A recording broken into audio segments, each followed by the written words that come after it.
What does it mean to love a monster? Not to fear him, not to obey him, but to genuinely, helplessly love him the way a child loves the only father she has ever known. For Gudrun Himmler, the only daughter of the architect of the Holocaust, this was not a hypothetical question. It was the defining fact of her entire existence. For decades, her father's letters, diaries, and private family papers sat hidden in a suitcase under a stranger's bed in Tel Aviv, untouched and unread, while the world remembered Heinrich Himmler only as the Reichsfuhrer-SS, the man who built and ran the machinery of genocide. But when those letters finally surfaced, they revealed something far stranger and more unsettling than pure monstrosity. They revealed a doting father who drew the outline of his baby daughter's hand in a journal, who called daily when he was away, who wrote her cheerful little notes about gardening and schoolwork, and who also in that same period was personally overseeing the murder of millions of human beings. What did Gudrun Himmler know? What did she see? And what did she reveal decades later, both in the words she spoke and the silence she kept, about what family life looked like inside the home of the most feared man in the Third Reich? In this video, we are going to dig into the letters, the diaries, the rare interviews, and the documented testimony that finally pulled back the curtain on the Himmler household. And we are going to follow Gudrun from a pampered little girl nicknamed Puppy all the way to her death in 2018, still defending the man the world remembers as a mass murderer. So, without further ado, let's start at the beginning. Gudrun Margaret Elfriede Emma Anna Himmler was born on the 8th of August 1929 in Munich, the first and only biological child of Heinrich Himmler and his wife Margarete. She was named after a character from a novel by Werner Janssen, one of her father's favourite writers, a detail that already hints at how deliberately Heinrich approached fatherhood, as though even his daughter's name had to fit a narrative he was constructing. At the time of her birth, Heinrich Himmler was a rising figure within the Nazi Party, already deeply embedded in Heinrich Himmler's vision for the SS as a racial and ideological elite, though still years away from the position of power he would eventually hold as Reichsfuhrer-SS, chief of the German police, and one of the principal architects of the final solution. For Gudrun, none of that mattered yet. She was simply a baby, and by every surviving account, an adored one. In the so-called Bang Journal that Heinrich and Margaret kept to record their daughter's development, a common practice among German families of the period, Himmler personally traced the outline of his one-year-old daughter's hand onto the page. It is a small, tender gesture, the kind of thing fathers across the world have done for generations. And yet even here, the historians and researchers who later examined these documents noticed something chilling. Alongside the tracing, Himmler added a critical note, remarking that she would not hold her hand still long enough. Even in a private family scrapbook, even toward an infant, his instinct was to correct, to judge, to demand discipline. It was a pattern that would define Gudrun's entire childhood. Warmth, wrapped tightly around control. In 1932, the family relocated, with Heinrich moving them into a flat close to Adolf Hitler's own Munich apartment, a sign of how tightly the Himmlers' domestic life was becoming wound around the inner circle of the Nazi Party. Soon afterward, Heinrich purchased a substantial villa at Gmund am Tegernsee, a lake town in the mountains southeast of Munich, and it was here that Margaret and Gudrun, whom the family affectionately called Puppy, or Dolly, established what passed for a permanent home. The following year, the Himmlers adopted a son, Gerhard von Ahe, whose father, a senior SS officer, had been killed in Berlin in 1933. From the outside, the household at Gmund must have looked almost ordinary. A lakeside villa, 2 children, a mother managing the home, a father whose work kept him constantly travelling. But the man at the centre of that household was simultaneously building the organisational backbone of a totalitarian police state, and the contradiction between the domestic snapshots and the historical record is precisely what makes Gudrun's story so unsettling to revisit. Have you ever wondered what it would feel like to call a mass murderer uncle? For Gudrun, this was simply a fact of daily life. Adolf Hitler, the leader of Nazi Germany and her father's ultimate master, was a frequent presence in family life, and Gudrun knew him as Uncle Hitler. According to family letters later uncovered by researchers, Hitler gave the young girl a doll and chocolates every New Year, performing the role of a doting family friend, with the same theatrical warmth he extended to other children of the party elite. Margaret once wrote to her husband describing how a worried young Gudrun had asked whether Uncle Hitler would ever die. A question that reads today as almost unbearably poignant, a small child's ordinary fear of loss directed at one of history's great architects of mass death. When Germany annexed Austria in March of 1938 in the event known as the Anschluss, Gudrun was reportedly thrilled by her father's involvement in the operation, excitedly noting that her daddy had gone into Vienna the day before. For her, current events were not abstractions of geopolitics. They were her father's triumphs, retold to her as family news, woven seamlessly into the fabric of an ordinary childhood that was anything but ordinary. Heinrich Himmler's professional responsibilities kept him away from Gmund for long stretches at a time, first as he consolidated control over the SS and the German police apparatus throughout the 1930s, and later as he managed the sprawling and horrifying machinery of the SS empire during the war itself. He divided his attention between his official duties in Berlin and Munich, his frequent visits to Hitler's headquarters, and eventually a second household entirely, after he began a long-term relationship with his secretary, Hedwig Potthast, with whom he would father 2 more children, a son named Helga, born in 1942, and a daughter named Nanette Dorothea, born in 1944. This second family was kept largely separate from Gudrun and her mother, but it meant that even within his own complicated domestic arrangements, Himmler was constantly negotiating distance and absence. To compensate, he leaned heavily on the written word. Despite his consuming responsibilities, he made a habit of telephoning Gudrun every few days when circumstances allowed, and he wrote to her at least once a week, sometimes more, a level of consistent correspondence that surprised even the historians who later studied the letters. He affectionately called her by her nickname, Poopy, in nearly every letter, and he frequently had her flown to wherever he happened to be stationed, whether that meant his offices in Berlin or various other locations tied to his official duties, so that she could spend time with him in person and occasionally accompany him to official functions. What kind of letters does a man who is overseeing the construction of extermination camps write to his 12-year-old daughter? The answer, disturbingly, is letters that look almost exactly like the letters any father might write. In one frequently cited line from 1941, Himmler told his daughter that in life one must always be decent, courageous, and kind-hearted, an almost unbearable irony given what we now know he was simultaneously organising on an industrial scale. He discussed her schooling, asked about her grades, offered fatherly advice about manners and discipline, and signed off with affection. Vanessa Lapper, the Israeli documentary filmmaker who eventually obtained this cache of letters and turned them into the acclaimed 2014 film Der Anstandige, or The Decent One, described her own reaction to reading them as a kind of psychological vertigo. She found herself trying to understand how a man who casually discussed gardening and his children's schooling with his wife could, in the very same weeks, be planning and directing the systematic slaughter of millions of people. There was no division in his correspondence between these two realities. They simply coexisted, page after page, in the same unhurried, orderly handwriting. Perhaps the single most disturbing piece of evidence to emerge from the family archive is a diary entry written by Gudrun herself, then just 12 years old, describing a 1941 visit to the Dachau concentration camp, a facility that by that point had already become a notorious symbol of Nazi brutality. A place where prisoners were beaten, starved, subjected to inhumane medical experiments, and killed. Gudrun was brought there by her father alongside her mother and aunts, and she recorded the outing in her diary with the cheerful, unself-conscious voice of a child describing a pleasant family excursion. "Today we went to the SS concentration camp at Dachau," she wrote. "We saw everything we could. We saw the gardening work, we saw the pear trees, we saw all the pictures painted by the prisoners. Marvellous. And afterward we had a lot to eat. It was very nice." Read those words again. A 12-year-old girl touring a concentration camp and coming away impressed by the pear trees and the quality of the meal afterward. Vanessa Lapper, reflecting on this entry decades later, argued that this single passage dismantles any notion of Heinrich Himmler as merely a stern but loving father.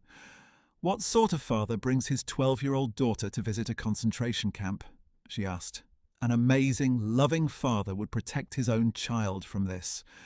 Instead, Himmler appears to have wanted his daughter to see his work, to be proud of it, to internalise the camps not as sites of atrocity, but as evidence of her father's important and admirable labour, There is no record that anyone in the family ever discussed with young Gudrun what was actually happening to the prisoners she observed planting vegetables and painting pictures. She was given a curated tour, and she absorbed exactly the lesson her father intended. This was the emotional architecture Gudrun Himmler grew up inside. Constant affirmations of love and approval from a father who was, by any honest historical accounting, one of the most prolific murderers in human history. He praised her, indulged her, wrote to her tenderly, and brought her along to witness fragments of his work, all while ensuring she never had to confront the true horror of what that work actually entailed.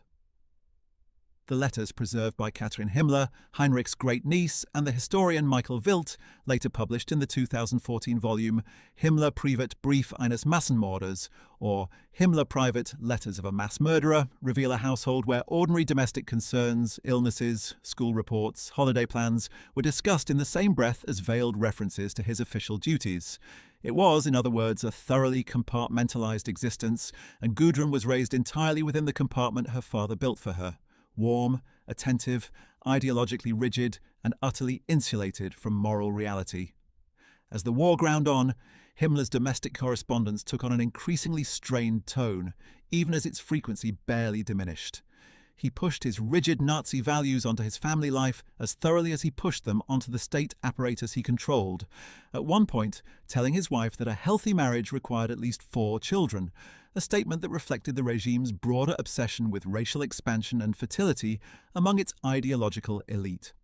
Gudrun, meanwhile, was being groomed, consciously or not, to become the standard-bearer of her father's legacy. She joined him at official functions when circumstances allowed, basking in the reflected importance of the Reichsfuhrer-SS, and by all surviving accounts she adored him without reservation. There is no evidence in the family papers of any childhood rebellion, any flicker of doubt, any moment where young Gudrun questioned the nature of her father's work. Why would she? She'd been given every reason to admire him and none to fear him, because the horror was always kept just out of frame. Gudrun's relationship with her adopted brother, Gerhard von Ahe, offers another small but revealing window into the texture of life inside the Himmler household. Gerhard, born to a senior SS officer killed in Berlin in 1933, was brought into the family as an infant, raised alongside Gudrun at the Gmund Villa, and by all surviving accounts treated as a full member of the family, rather than as some lesser secondary addition.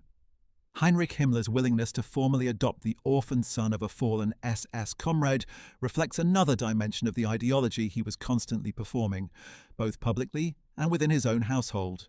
The SS as an extended family, bound together not merely by blood but by shared service and sacrifice, with Himmler himself positioned as a kind of paternal figure not just to his biological children but to the entire organization he commanded.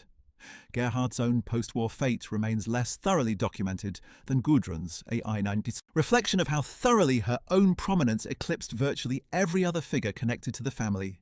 But surviving fragments suggest he too lived much of his adult life shaped by the same stigma of association that haunted his adoptive sister, without ever achieving anything close to her own notoriety within the post-war far-right underground. The annual ritual of Hitler's New Year gifts to Gudrun, the dolls and chocolates delivered each year by the man she knew as Uncle Hitler, deserves a closer look as well, because it illustrates just how thoroughly the highest echelons of the Nazi regime cultivated an image of warm, almost fairy tale domesticity among themselves, even as their official policies inflicted catastrophic suffering on millions of people across Europe. Hitler was, by numerous contemporary accounts, genuinely fond of children, cultivating a carefully maintained public and private image as a kindly, almost grandfatherly figure within the inner circle of the party leadership, an image that propaganda films and photographs worked hard to reinforce for the German public at large.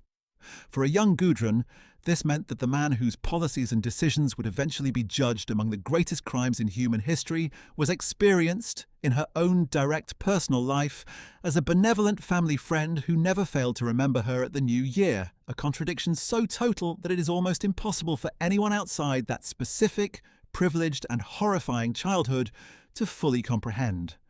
Many children of senior Nazi officials later described fathers who were distant, intimidating, or simply absent, men who treated their families as an afterthought to their political ambitions. Hermann Göring's daughter Edda, for instance, grew up amid theatrical opulence but relatively little of the sustained, attentive correspondence that characterized the Himmler household. Gudrun's experience was different.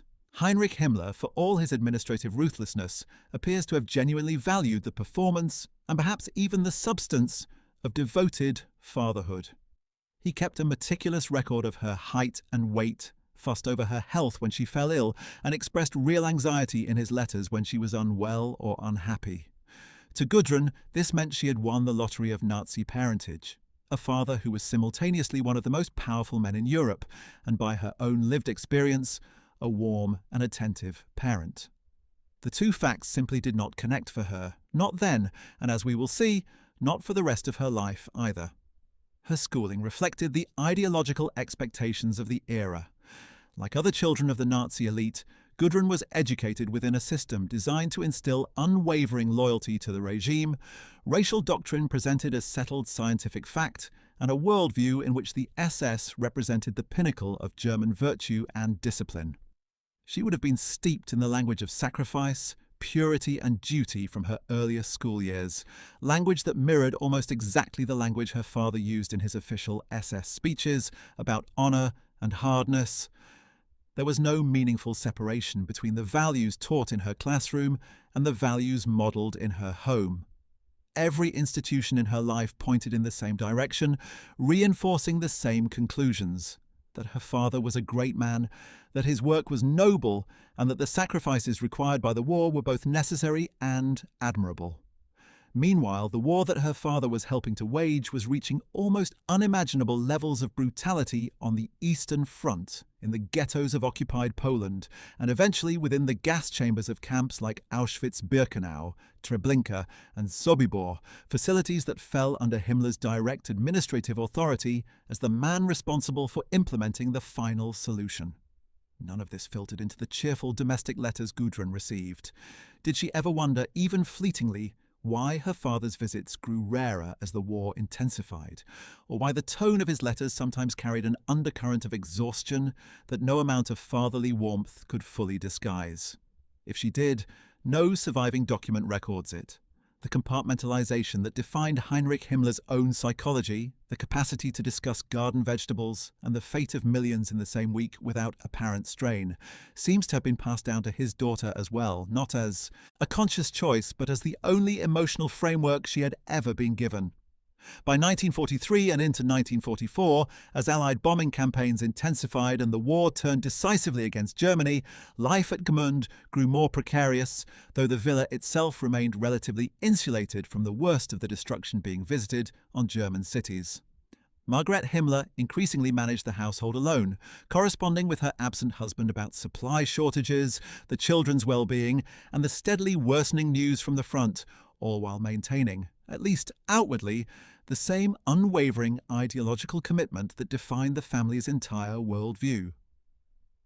Gudrun, now a teenager, continued to receive her father's letters, continued to be flown out for the occasional visit, and continued to live inside the carefully constructed bubble that had protected her from reality for her entire childhood.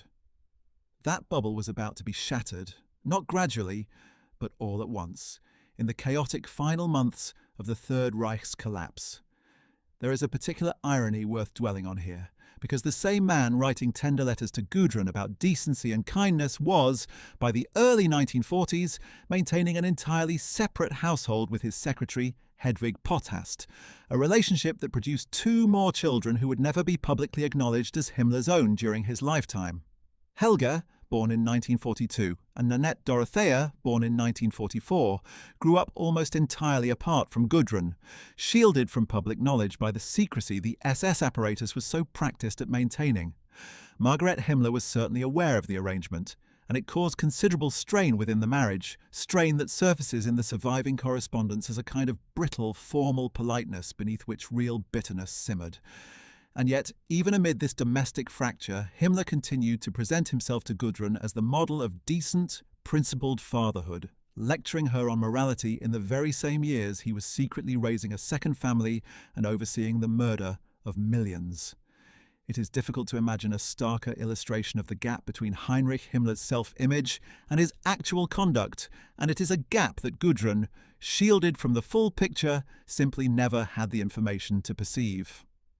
What makes this story so much more than a simple case study in denial is the sheer ordinariness of the language involved. Himmler's letters rarely, if ever, touched on ideology directly when addressed to his daughter. He did not write to her about racial policy or the war in the East. He wrote about her health, her studies, her behaviour, small domestic instructions delivered with the same bureaucratic precision he brought to his official duties. Historians who have studied the correspondence note that this banality is precisely what makes it so disturbing. There is no moment of confession, no flicker of doubt, nothing that reads like a man wrestling with the moral weight of his actions. The domestic letters exist in a hermetically sealed compartment, entirely disconnected from the historical record of what their author was doing in his professional life.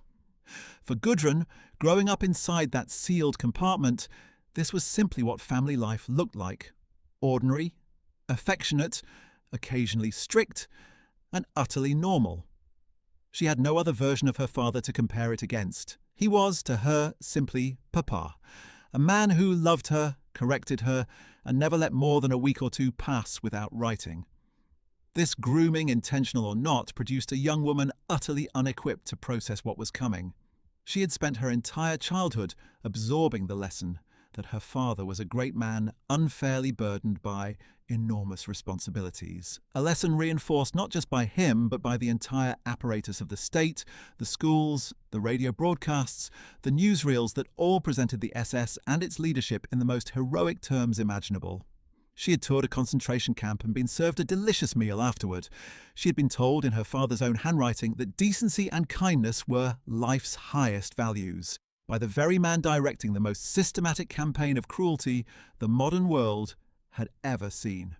There was no internal mechanism within her for reconciling these facts because she had never been given the raw material to even recognize the contradiction.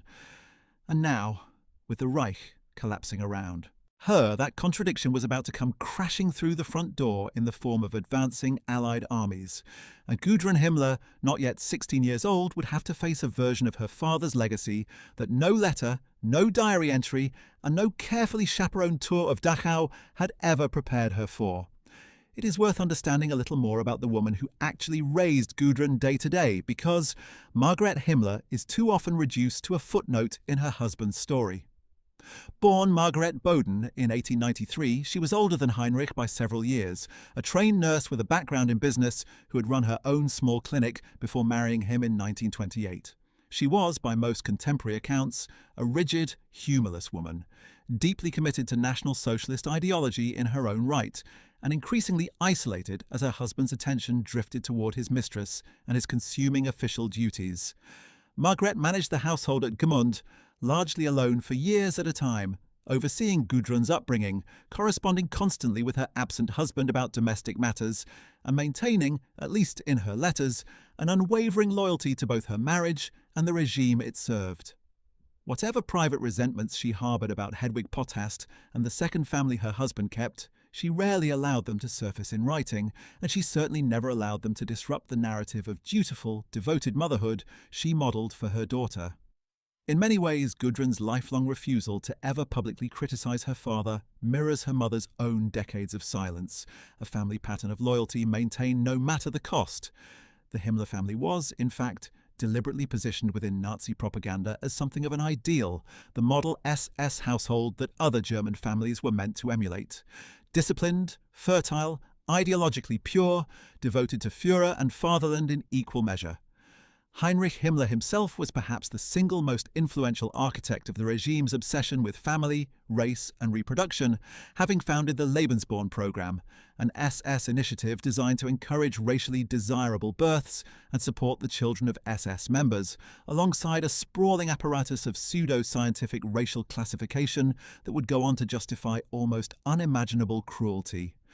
That the architect of this ideology could not maintain a conventional, faithful marriage himself, secretly raising 2 more children with another woman while preaching the virtues of the traditional German family to the nation at large, is one of the more grimly fascinating contradictions of his life. Gudrun, raised at the very center of this propaganda machine, absorbed every lesson it offered about racial purity, discipline, and sacrifice, with no way of knowing how thoroughly her own father's private conduct diverged from the public ideal he was selling to millions of Germans.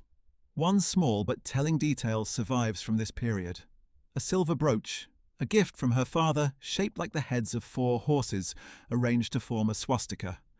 Gudrun wore this brooch for decades afterward, well into old age, a quiet, deeply personal piece of jewellery that nonetheless carried an unmistakable ideological charge. It was not displayed for any audience. It was simply worn, day after day, by a woman who never stopped seeing her father's gifts as tokens of love rather than artifacts of an ideology responsible for the murder of 6 million Jews and millions of others. Could there be a more concise symbol of Gudrun Himmler's entire worldview than this one piece of jewellery, simultaneously a sentimental keepsake and an emblem of genocide, worn without apparent contradiction for the rest of her life? As 1944 turned into 1945, the war that had once seemed an abstract, distant backdrop to Gudrun's comfortable childhood became an inescapable, suffocating reality. Allied bombing raids intensified across German cities. Food and fuel grew scarce even for families as privileged as the Himmlers. News from the front, once filtered and softened by state propaganda, grew increasingly difficult to disguise as catastrophic. And within the SS leadership itself, cracks were beginning to show, as senior officials quietly began contemplating what might happen to them personally if Germany lost the war they had spent over a decade prosecuting with such ruthless efficiency. Heinrich Himmler, ever the bureaucrat, even began making contingency plans of his own, exploring the possibility of negotiating directly with the Allies in a desperate, ultimately doomed attempt to position himself as a reasonable interlocutor rather than a war criminal. None of these calculations, of course, were shared with his 15-year-old daughter, who continued to receive his letters, continued to believe in his fundamental decency, and remained almost entirely unprepared for what was about to happen to her family, her father, and the entire world she had been raised to believe in. His failed, secret attempts to negotiate a separate peace with the Western Allies through the Swedish diplomat Count Folke Bernadotte had been discovered, and when news reached Hitler in his Berlin bunker, the Führer reacted with characteristic fury, branding his once loyal Reichsfuhrer-SS a traitor and stripping him of all his offices. The man who had spent over a decade building the SS into an empire of terror, who had personally signed off on the machinery of the Holocaust, was now himself an outlaw within the very regime he had helped construct. For Margaret and Gudrun, the news of Heinrich's fall from grace arrived amid the broader chaos of total collapse, as German cities burned, refugees clogged every road, and the eastern and western fronts converged on what remained of the Reich. There was no time to process the magnitude of what was happening to their father's reputation. There was only the immediate, animal urgency of survival. Mother and daughter fled south, away from their home at Gmund, attempting to put distance between themselves and the rapidly collapsing front lines, eventually crossing into northern Italy in the desperate, lawless final days of the European war. The journey itself would have been almost unrecognizable to a girl raised in the comfort of a lakeside villa and the privileges of her father's rank. Clogged roads choked with refugees, soldiers in retreat, the constant threat of strafing aircraft overhead, and an increasingly desperate scramble for food, shelter, and safety as the structures of the Reich dissolved around them. Gone were the chauffeured visits to her father's offices, the official functions, the careful insulation from hardship that had defined her first 15 years of life. In their place was the raw, frightening reality that millions of ordinary Germans had been living through for years, a reality Gudrun's privileged childhood had almost entirely shielded her from until this moment. It was in northern Italy, amid columns of fleeing soldiers, refugees and collaborators, all trying to outrun the advancing Allied armies, that American forces finally caught up with them. 15-year-old Gudrun Himmler, who less than a year earlier had still been receiving warm, fatherly letters about decency and discipline, was now a prisoner of war, the daughter of one of the most wanted men in Europe, about to discover exactly how the world beyond her father's carefully managed bubble actually saw the Himmler name. The soldiers who took her into custody were not interested in pear trees or gardening notes. They wanted to know what she knew, what she had seen, and where her father might be hiding. The interrogations had begun, and they would not stop for years. the man Gudrun had spent 15 years believing was decent, courageous, and kind-hearted, the very qualities he had urged upon her in his own handwriting, would not survive his capture by more than 3 days.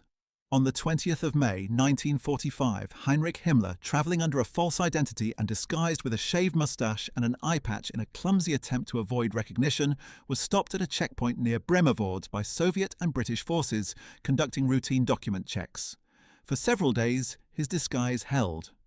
But on the 23rd of May, after being transferred into British custody and subjected to a physical examination at a detention facility near Lüneburg Heath, his identity was confirmed, and almost immediately afterward, he bit down on a concealed cyanide capsule he had hidden in his mouth, dying within minutes despite the desperate efforts of British medical personnel to save him. The Reichsfuhrer-SS, the man who had built and overseen the machinery of the Holocaust, was dead at the age of 44, having evaded any formal trial or accounting for his crimes through a final act of suicide. How do you tell a 15-year-old girl that her father, the man who called daily and wrote weekly, who told her decency mattered above all else, is dead by his own hand, rather than face justice for organising the murder of millions? In Gudrun's case, the news reached her not through any gentle family channel, but through the same chaotic, impersonal machinery of occupation and interrogation that had already swallowed her and her mother whole. And astonishingly, she refused to accept the official version of events. For the rest of her life, Gudrun Himmler insisted that her father had not died by suicide at all, but had instead been murdered by his British captors, a claim she maintained with total conviction despite the overwhelming historical and forensic consensus confirming the cyanide capsule and the suicide. This was not an isolated act of denial. It was the first, and perhaps clearest, demonstration of a psychological pattern that would define the remaining 73 years of her life. When the facts about her father were unbearable, Gudrun simply rejected the facts. While her father's body was hastily buried in an unmarked grave near Lüneburg, its exact location deliberately kept secret by British authorities to prevent the site from becoming a shrine for Nazi sympathisers, Gudrun and her mother faced a gruelling ordeal of their own. Captured by American troops in northern Italy as the war ended, the two women were transferred through a series of detention camps across Italy, France, and Germany over the following months, part of the broader Allied effort to process, interrogate, and screen the families of senior Nazi officials for intelligence value and potential war crimes involvement. The conditions in these facilities were harsh, marked by severe rationing typical of overstretched post-war Allied holding centres, struggling to manage the enormous influx of prisoners, refugees, and detainees, flooding into their custody across a continent in ruins. During one particularly grim stretch of her detention in Florence, a British officer interrogated the teenage Gudrun directly about her father's activities, pressing her with specific questions about cremations carried out at Dachau and Oranienburg, two facilities intimately connected to the machinery of Nazi terror. According to surviving accounts, Gudrun responded to these pointed questions with silence, neither confirming nor denying any knowledge, a posture of stonewalling that she would essentially maintain in one form or another for the rest of her life. A guard at the facility reportedly warned her not to reveal her surname to other detainees, telling her she risked being torn apart if her fellow prisoners learned exactly whose daughter she was, a chilling indication of just how reviled the Himmler name had already become among ordinary Germans swept up in the same detention system, many of whom had their own families devastated by the war her father had helped engineer. The psychological toll of this period on the young Gudrun was severe and well documented. While held in Rome, she went on a hunger strike, refusing food until she grew dangerously weak and feverish, an act of desperate resistance against captors she couldn't otherwise fight. She would later stage another hunger strike in Florence amid the renewed wave of interrogations there. Authors Norbert and Stefan Leber, who chronicled the experiences of numerous children of senior Nazi officials in their 2002 book, My Father's Keeper, Children of Nazi Leaders, An Intimate History of Damage and Denial, wrote starkly of this period in Gudrun's life. She did not weep, the authors noted, but instead stopped eating, lost weight, fell sick, and stopped developing physically. That final detail, that her growth itself seemed to stall under the trauma of detention, captures something profound about the toll this period exacted on a girl, barely into her teenage years, suddenly stripped of every certainty she had ever known and held responsible, in the eyes of her captors and much of the world, for crimes she had played no direct part in committing. Eventually, mother and daughter were transferred to Nuremberg, where the International Military Tribunal was conducting its historic prosecution of the surviving senior leadership of the Nazi regime. Gudrun and Margareta were brought there to provide testimony and statements related to the investigations, appearing in close proximity to the very courtroom where men who had served alongside her father, men she may well have met at official functions. During the war, were now being tried for crimes against humanity, war crimes, and crimes against peace. Surviving photographs from this period show Margaret and Gudrun seated together at the tribunal, the daughter's face a study in tight-lipped composure, watching a process that was systematically dismantling the entire world she had been raised inside. Although war crimes investigators questioned them extensively, there is no record that either woman testified publicly in open court, and after their statements were taken and their civilian, non-combatant status was established, they were finally released from custody in November of 1946, having spent roughly a year and a half in various forms of Allied detention. Gudrun later described this entire period: the flight from Gmund, the detention camps, the hunger strikes, the interrogations, and the proceedings at Nuremberg as the most difficult stretch of her entire life. She bitterly complained that she and her mother had been treated as though they personally had to atone for what she called the sins attributed to her father, a phrasing that itself reveals just how thoroughly she had already begun reconstructing the moral reality of what Heinrich Himmler had actually done. Notice the framing. Not an acknowledgement of her father's crimes, but a description of them as accusations, a linguistic hedge that allowed her to recognize the existence of charges without ever conceding their truth. This would become her signature rhetorical move for the rest of her public life, whenever the subject of her father's culpability arose at all. Released into a Germany utterly transformed by total defeat and Allied occupation, Gudrun and her mother settled in the northern German town of Bielefeld, far from the family's pre-war home at Gmund, which had by this point been seized along with most of the family's other property under the Allied denazification program, designed to strip Nazi officials and their families of ill-gotten wealth and influence. The teenage girl, who had once been flown across the country to visit her powerful father, now had to learn an entirely new kind of life: ordinary, anonymous, and economically precarious. She trained as a dressmaker and later worked as a bookbinder and secretary, practical trades that offered a path towards self-sufficiency in a country where millions of displaced and dispossessed people were competing for scarce work and resources. But even these modest ambitions ran headlong into the central, inescapable fact of her existence: her surname. Time and again, Gudrun found herself losing jobs or being quietly let go once employers or co-workers discovered exactly whose daughter she was, as West Germany's broader denazification efforts and the simple, visceral revulsion many ordinary Germans felt toward the Himmler name made her virtually unemployable in any position requiring public trust or visibility. This period of her life produced one of the very few direct statements Gudrun Himmler ever made publicly about her own circumstances. Speaking to the Boston Globe in 1961, by which point she was in her early 30s and had spent more than a decade and a half navigating the social and economic consequences of her father's legacy, she declared that she refused to live her life as a lie. It is a striking statement, and on its surface it might almost read as a declaration of honesty, an admission that she would not pretend to be someone other than Heinrich Himmler's daughter. But, in context, woven through with her lifelong refusal to accept the documented truth of her father's crimes, the statement reads quite differently. She was not refusing to live a lie about who she was. She was refusing to abandon the version of her father she had constructed in her own mind, the decent, courageous, kind-hearted man of his letters, regardless of how thoroughly that version contradicted the historical record being assembled in courtrooms, archives, and survivor testimonies across the world.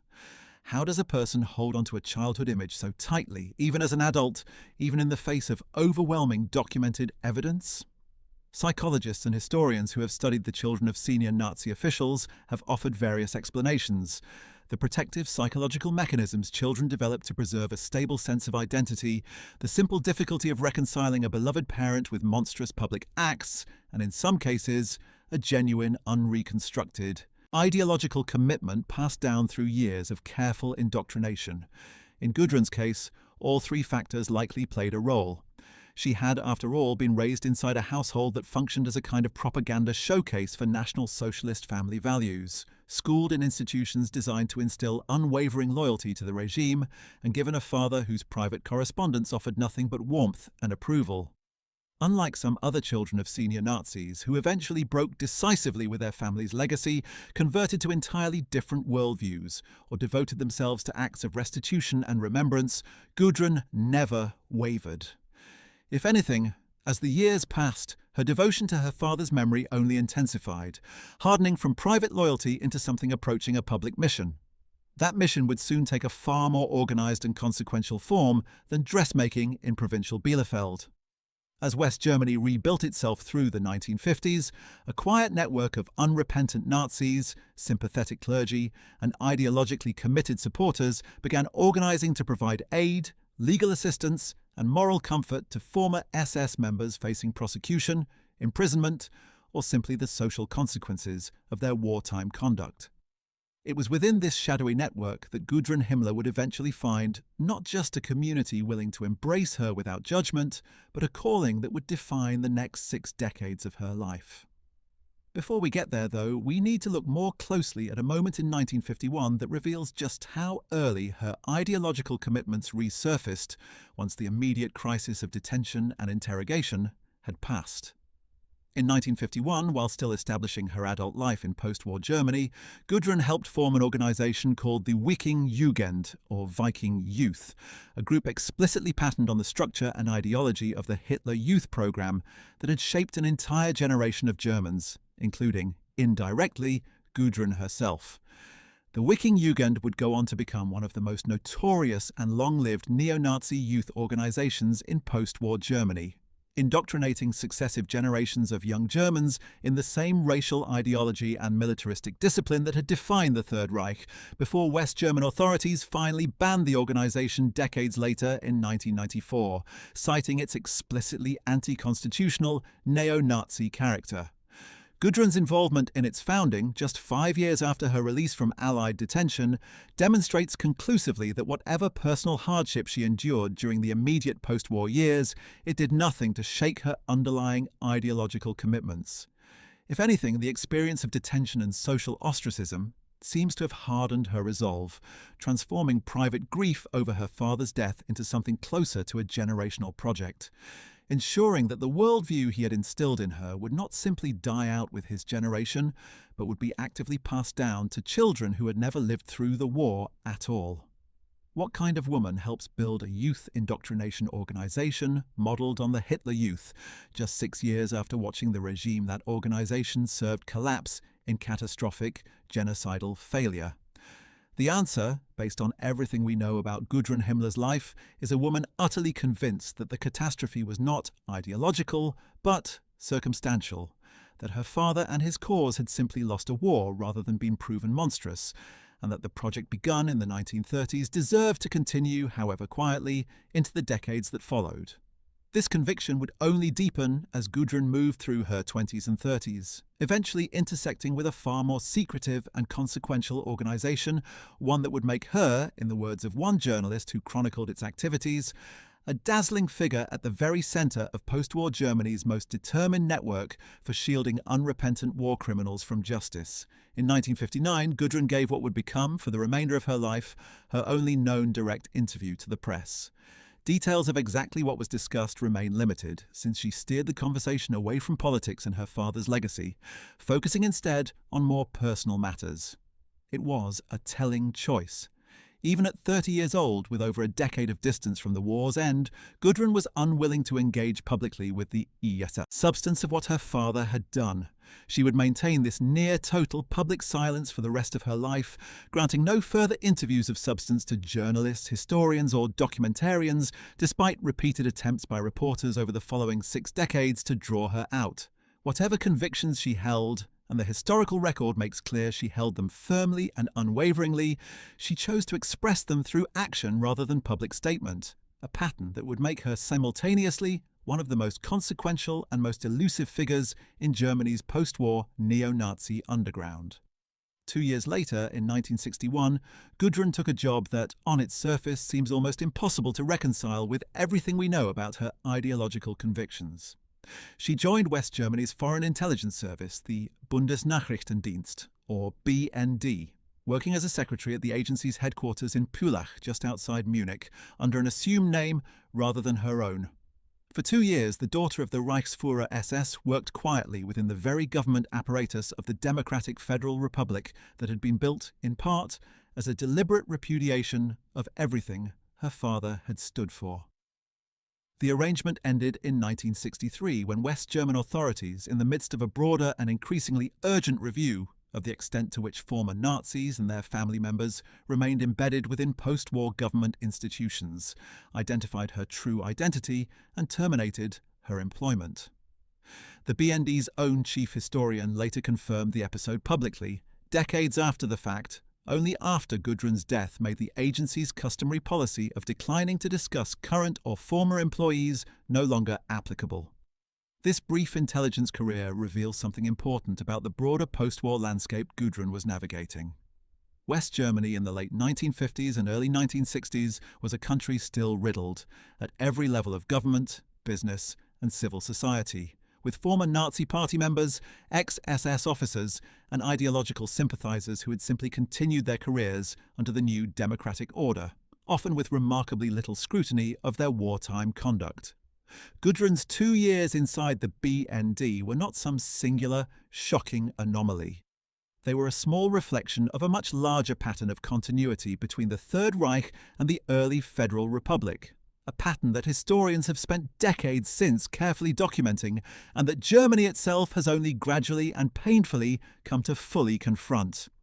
For Gudrun personally, the job offered something rare, a stable income and a degree of normalcy, even if it required concealing her own name to obtain it, a bitter irony for a woman who had once declared she refused to live her life as a lie. By the mid-1960s, Gudrun's personal life began to stabilize in other ways as well.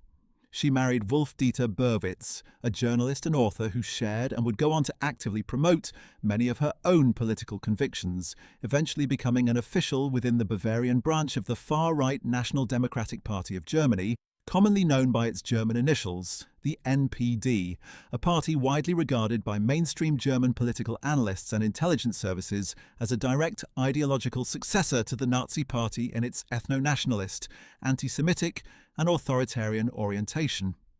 The couple settled in Fürstenried, a quiet, comfortable suburb of Munich, and went on to have 2 children together, building a family life that, on the surface, looked entirely conventional.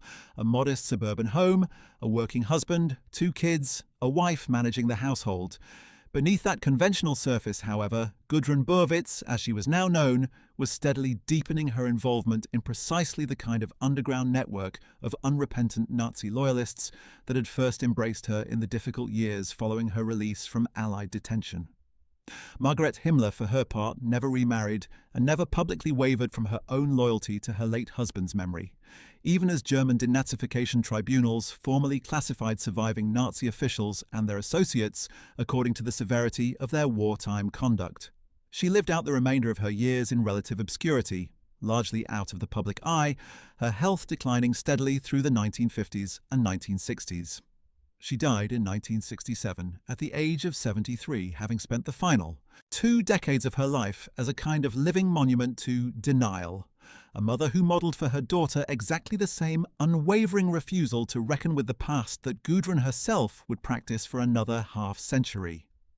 Whatever private conversations passed between mother and daughter about Heinrich Himmler's crimes, none were ever recorded for history, and Gudrun, true to form, never spoke publicly about her mother's death or her own grief in any way that shed further light on the family's internal reckoning, or lack of one, with their patriarch's legacy. Have you ever wondered what it actually feels like to grow up absolutely certain of your father's goodness, only to spend the rest of your adult life surrounded by a society that regards him as one of history's great monsters? For most people, that kind of sustained cognitive dissonance would eventually crack under its own weight. For Gudrun Himmler, It appears to have done the opposite, hardening over time into an unshakable, almost religious conviction.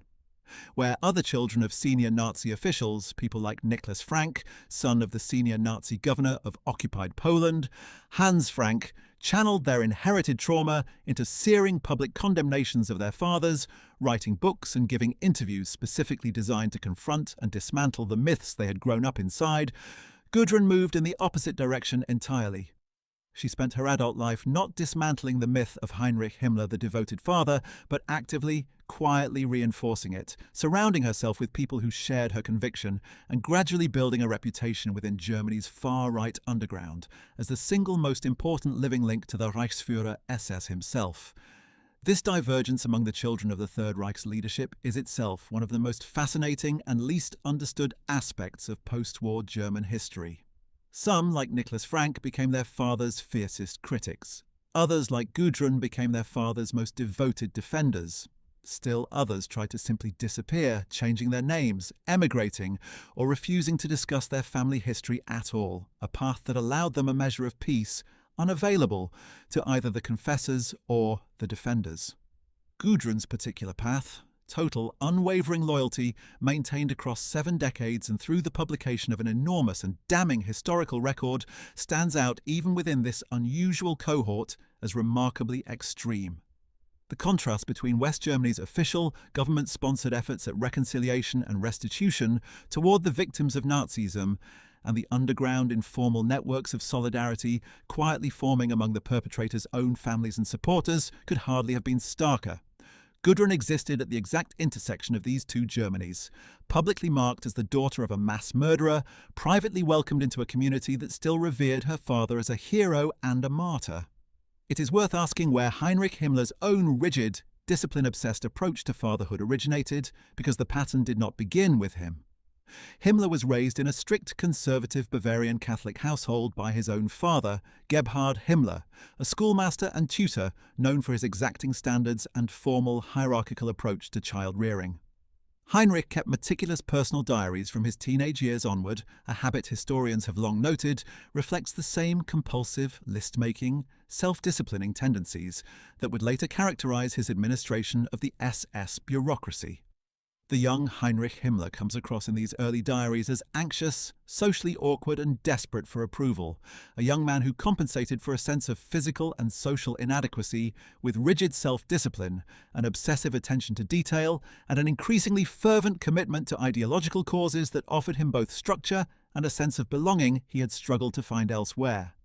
When Heinrich Himmler later applied this same exacting, disciplined approach to his own daughter, tracing her hand in a journal while simultaneously critiquing her inability to hold still, he was, in a sense, simply repeating the only parenting template he himself had ever known, recast through the ideological framework of National Socialism, but recognizably descended from his own father's rigid Bavarian household. This generational pattern, in which rigid discipline and conditional approval are passed down virtually unchanged from one generation to the next, offers one possible explanation for why Gudrun herself proved so resistant to ever questioning her father's legacy. She had been raised, after all, by parents who themselves had been raised within similarly hierarchical, control-oriented households, absorbing not just specific ideological content, but an entire relational template in which love and discipline, approval and correction were inseparably fused. Breaking from this inherited pattern would have required not just intellectual recognition that her father's crimes were real and monstrous, but a wholesale rejection of the entire emotional architecture of her own upbringing, a far more difficult psychological task than simply updating one's factual beliefs about history. There is also the matter of Hedwig Potthast and the 2 children she bore Heinrich Himmler outside his marriage to Margarete.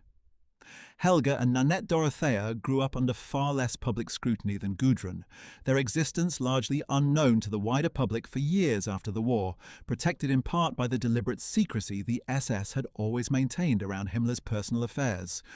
Unlike Gudrun, who inherited not just her father's name but his entire public identity as the Reichsfuhrer-SS's primary heir, Helga and Nanette occupied a more ambiguous position, technically Himmler's biological children, but never publicly acknowledged or integrated into the family's public narrative during his lifetime. What became of them in the post-war decades has been documented in only fragmentary form, a reflection of how thoroughly the secrecy surrounding their birth continued to shape their lives even after their father's death and the collapse of the regime that had demanded such secrecy in the first place. Their relative obscurity stands in sharp contrast to Gudrun's prominence, illustrating just how much of Gudrun's later public role within Stille Hilfe and the broader neo-Nazi underground depended specifically on her status as Himmler's publicly acknowledged legitimate daughter, the carrier of his name and, in the eyes of his admirers, his most authentic legacy. By day, she was simply Frau Burwitz, wife of a local journalist, mother of 2 young children, indistinguishable from any other middle-class Bavarian housewife of the era. She shopped, she cooked, she attended to the ordinary rhythms of suburban domestic life. There was no public marker, no obvious sign that this particular household contained the daughter of the Reichsfuhrer-SS, a woman quietly building connections within a network dedicated to protecting some of the era's most notorious unpunished killers. This duality, an entirely ordinary public face concealing an entirely extraordinary private commitment, mirrors in an uncanny way the very compartmentalization her own father had practiced decades earlier, discussing garden vegetables in letters home, while organizing genocide in his official capacity. The daughter, it seems, had inherited not just her father's convictions, but something of his capacity to hold 2 radically different realities in separate compartments of the same life. Her husband Wolf-Dieter Burwitz, meanwhile, was building his own public profile within West Germany's far-right political ecosystem, eventually rising to a position of some influence within the NPD's Bavarian organization. The party itself occupied a curious position in post-war German politics, never quite achieving the electoral breakthrough its founders hoped for, but persisting for decades as a visible, organized vehicle for exactly the kind of unreconstructed nationalist and racist politics that the post-war Federal Republic had ostensibly been built to reject. That Gudrun chose, of all the men available to her, to marry someone who would go on to hold office within this particular party speaks volumes about her own continued ideological orientation, even as she herself avoided formal party membership or any public political role that might draw direct scrutiny. She preferred, it seems, to operate in the spaces just beyond the reach of conventional political accountability, supporting the cause through quieter, more personal channels that left less of a public paper trail. What were those quieter channels exactly?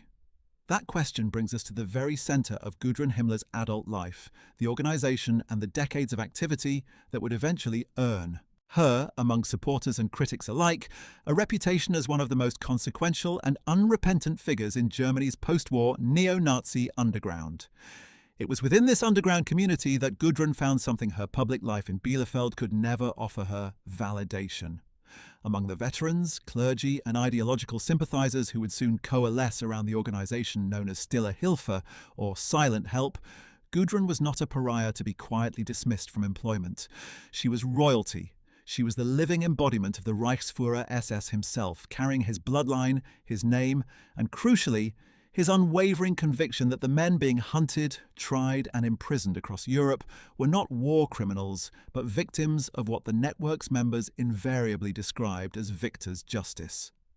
As we move into the next chapter of Gudrun's story, we will see exactly how this conviction translated into decades of concrete, material support for some of the most notorious unpunished war criminals of the 20th century, support that Gudrun provided quietly, consistently, and without a single recorded moment of public doubt, right up until her death in 2018.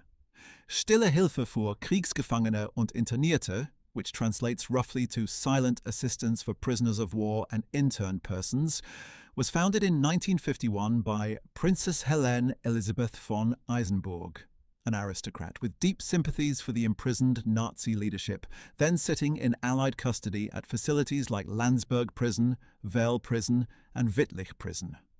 From its earliest days, the organization operated with a deliberately misleading public face, presenting itself as a charitable group simply concerned with the welfare of prisoners of war and displaced persons, a framing that allowed it to attract sympathetic clergy and conservative political figures who might otherwise have balked at openly supporting convicted war criminals. In reality, Stille Hilfe was something far more specific and far more troubling: a coordinated, well-funded effort to provide legal defense funding, financial support, housing assistance, and moral encouragement to former SS members facing prosecution or already serving sentences, almost all of whom had been convicted or credibly accused of participation in some of the 20th century's worst atrocities. From the very beginning of the Nuremberg trials, the network that would become Stille Hilfe worked to influence public opinion against the death penalty for convicted Nazi officials, framing the accused through letter-writing campaigns, petitions, and personal appeals as innocent victims who had merely followed orders, men of unimpeachable character suffering under what the organization's members consistently described as victor's justice, a phrase Gudrun herself would later use almost verbatim when discussing her own father's fate.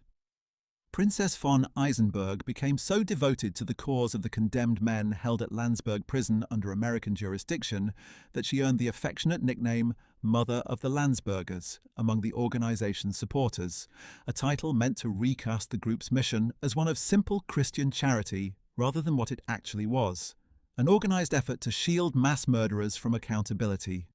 It was into this network, already well established by the time she reached adulthood, that Gudrun Himmler eventually integrated herself, and over the following decades she would rise to become not merely a participant, but the organization's most recognizable and revered symbol. Where Princess von Eisenberg had chaired the organization until 1959, succeeded afterward by former Bund Deutscher Medial leaders Gertrude Herr and Adelheid Klug, Gudrun never held a formal leadership title. She did not need one. Her surname alone conferred an authority within the organization that no elected position could have matched. Author Oliver Schromm, who together with journalist Andrea Ropke wrote an investigative book about Stille Hilfe's activities, described Gudrun in terms that capture this unique status perfectly, calling her a dazzling figure, a deity among the network's true believers in the old times. At the organization's gatherings, she was treated, in Schromm's words, simultaneously as a star and as an authority, a living relic of the regime that so many of the group's members still secretly, fervently mourned. What did Gudrun's involvement actually look like in practice? Unlike her husband, who pursued visible political office within the NPD, Gudrun operated almost entirely outside public view, true to the organization's own name.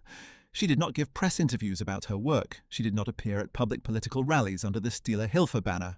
Instead, journalist Sonia Krasniansky, who studied the organization closely, described her role in blunt terms. Gudrun was not formally a leader of Stille Hilfe, but she was its biggest name, and she was particularly devoted to having former SS men come directly to her, introduce themselves, and share their stories, building a kind of personal archive of loyalty and connection that spanned the dwindling generation of surviving SS veterans. When confronted directly by a British journalist at her own home in 2015, by which point she was 85 years old, Gudrun offered a characteristically terse response about her activities. She said simply that she never talked about her work, that she just did what she could when she could, before her husband appeared, and told the reporter to leave, declaring him unwelcome. Among the specific cases that illustrate the real-world consequences of Gudrun's decades of quiet activism, few are as troubling as her sustained support for Anton Maloth, an SS guard known by the chilling nickname Beautiful Tony, who had served as a supervisor at the so-called Kleine Festung, or Small Fortress, a brutal prison facility that was part of the larger Theresienstadt concentration camp complex in occupied Czechoslovakia. Maloth was responsible for the deaths and torture of numerous prisoners during his time at the facility, and after the war he managed to live undisturbed for roughly 40 years in the Italian town of Murano, evading any serious legal consequences for his wartime conduct. When Czech authorities eventually sentenced him to death in absentia and German prosecutors finally began pursuing him in earnest, Stille Hilfe, with Gudrun directly instructed to handle the arrangements, secured him a comfortable room in a retirement home in Pullach, the same town where Gudrun had once worked undercover for the BND, built on land that had formerly belonged to Rudolf Hess. Maloth lived there in comfort from 1988 until 2000, his considerable care costs substantially subsidized by German taxpayers through the social welfare system, an arrangement that became a significant public scandal once journalists uncovered the extent of Gudrun's personal involvement in securing his placement. In 2001, German courts finally convicted Maloth of murder and attempted murder, sentencing him to life imprisonment, a conviction that came only after Gudrun and her network had successfully shielded him from accountability for the better part of 2 decades. Maloth was far from the only notorious figure to benefit from Gudrun's involvement. She is also reported to have provided assistance to Klaus Barbie, the infamous Gestapo chief of Lyon, known to history as the Butcher of Lyon, responsible for the torture and murder of countless French resistance fighters and the deportation of Jewish children to their deaths, including the notorious case of the children of Izieu. Barbie evaded justice for decades by fleeing to South America with the assistance of various post-war Nazi escape networks, eventually being extradited back to France in 1983 and convicted of crimes against humanity in 1987. Gudrun's network also extended support to Klaas Karel Faber, a Dutch collaborator and SS member convicted of war crimes who spent his final decades living openly in Germany despite a standing Dutch extradition request that German authorities, citing his acquisition of German citizenship, repeatedly declined to honour.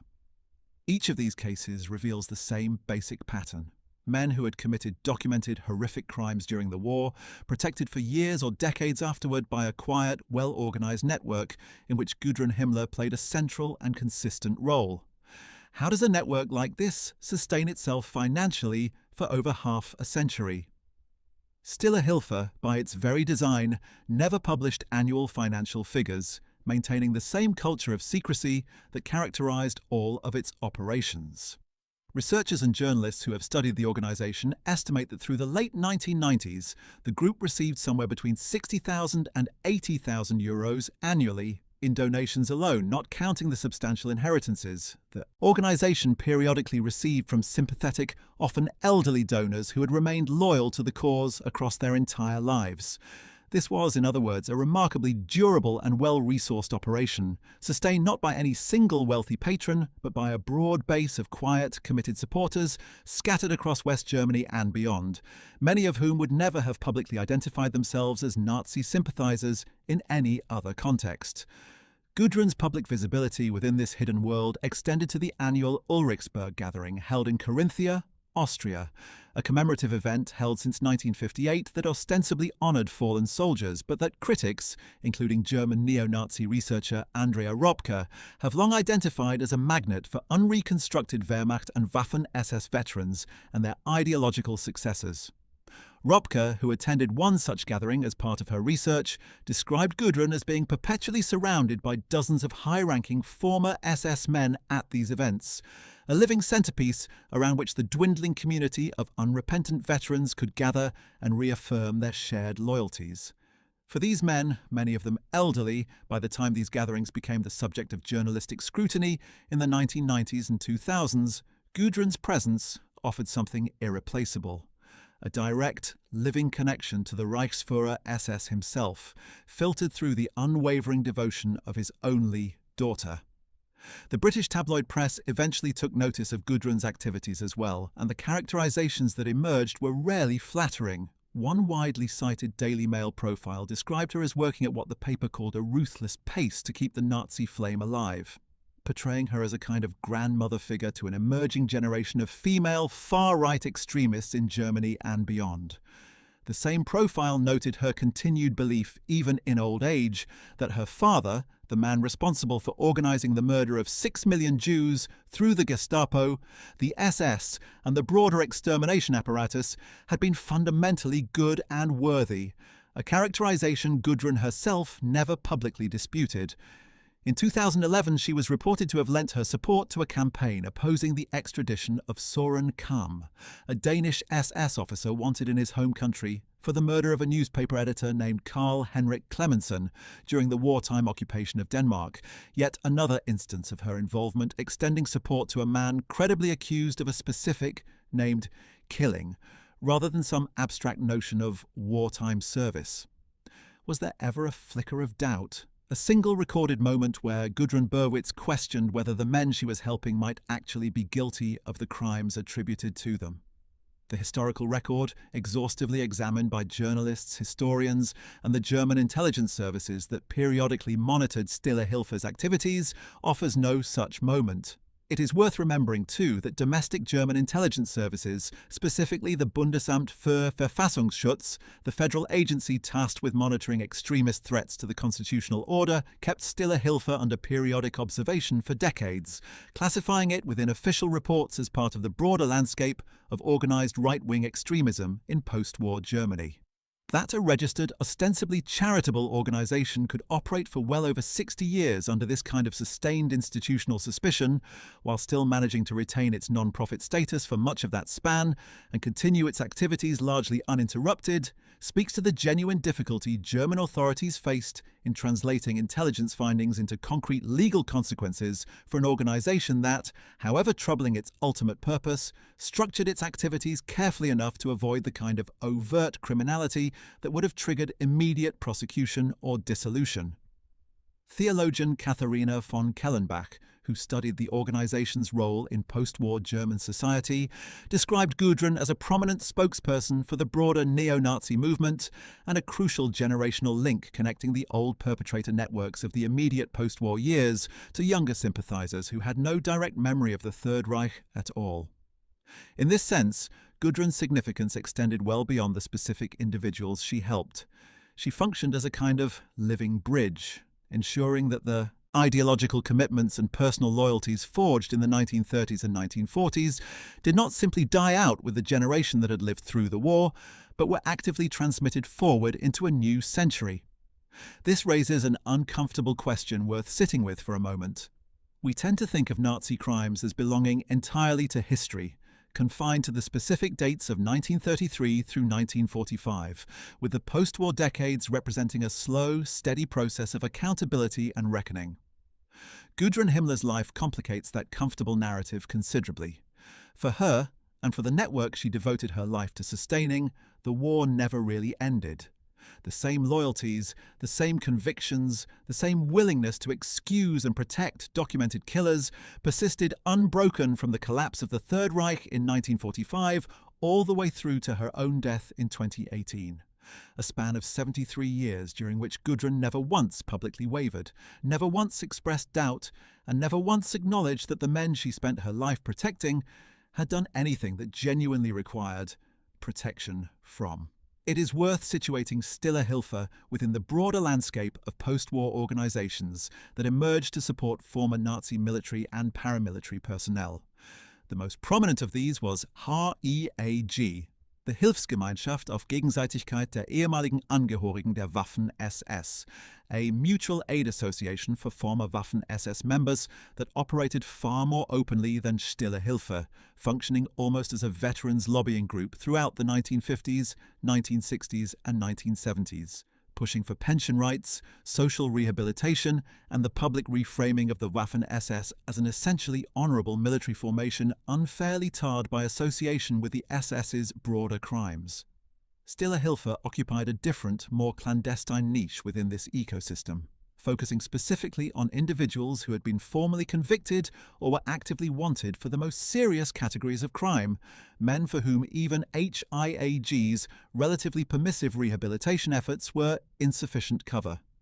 Gudrun's specific value to this more secretive operation lay precisely in her unimpeachable credentials within the old guard. No one within the network ever had to wonder about her loyalty or her bona fides.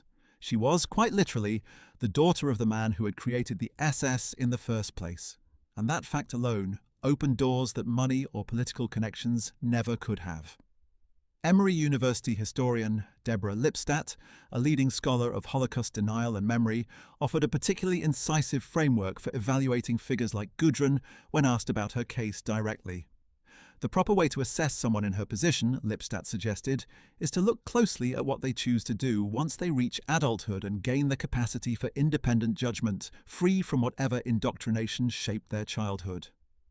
Does the person spend their adult life defending their parents' actions? Lipstadt asked, or do they acknowledge, once the historical truth becomes undeniable, that their parent bore genuine responsibility for mass murder? By this standard, Gudrun Himmler's case is about as clear-cut as they come. She had 7 decades as an adult, 7 decades of access to overwhelming documentary evidence, survivor testimony, and historical scholarship establishing beyond any reasonable dispute the scale and nature of her father's crimes. She used every one of those 7 decades to do the opposite of what Lipstadt's framework would consider an honest reckoning. She defended him. She protected his ideological heirs. She wore his gifts. She never once, in any recorded public statement, conceded that the case against him was anything other than persecution, dressed up as justice. The British press's characterization of Gudrun as a kind of matriarchal figure for a new generation of female far-right extremists deserves a closer look as well, because it points to something genuinely significant about her role within Germany's broader extremist ecosystem. Far-right and neo-Nazi movements have historically been dominated by male leadership and male public figures, with women more often relegated to supporting domestic roles within the movement's internal culture. Gudrun's prominence, built entirely on her bloodline rather than any formal political position or public advocacy, offered a different kind of model, a woman whose authority derived from pure lineage and unwavering symbolic loyalty rather than from any conventional political achievement. Younger women drawn to Germany's far-right fringe in the 1990s and 2000s reportedly looked to her, even from a respectful distance given her preference for privacy, as a kind of living proof that the old cause had not entirely died with the men who had originally led it, that a woman, simply by virtue of remaining steadfast, could occupy a position of genuine reverence within that world. Throughout all of this activity, spanning decades, multiple high-profile scandals, and sustained journalistic scrutiny, one fact remains almost eerie in its consistency. Gudrun Berwitz essentially never explained herself. She gave no extended interviews defending her father's record. She published no memoir, no rebuttal, no point-by-point defense of the historical case against Heinrich Himmler. Compare this to other prominent deniers and defenders of Nazi crimes, many of whom built entire public careers out of revisionist argumentation, publishing books, giving speeches, and engaging directly with historians in an effort to relitigate the documented record. Gudrun chose silence and action instead of argument, channeling her conviction entirely into material support rather than public persuasion. In some ways, this made her a far more effective and durable figure within the movement than any public polemicist could have been. She was unimpeachable precisely because she said almost nothing, leaving her admirers free to project onto her exactly the steadfast, dignified loyalty they wished to see, undisturbed by the messy work of public argument or the risk of public refutation. Gudrun's role within this underground world also intersected, at points, with the broader network of Nazi wives and widows, who maintained their own quiet loyalties in the post-war decades, a topic our channel has covered in depth elsewhere.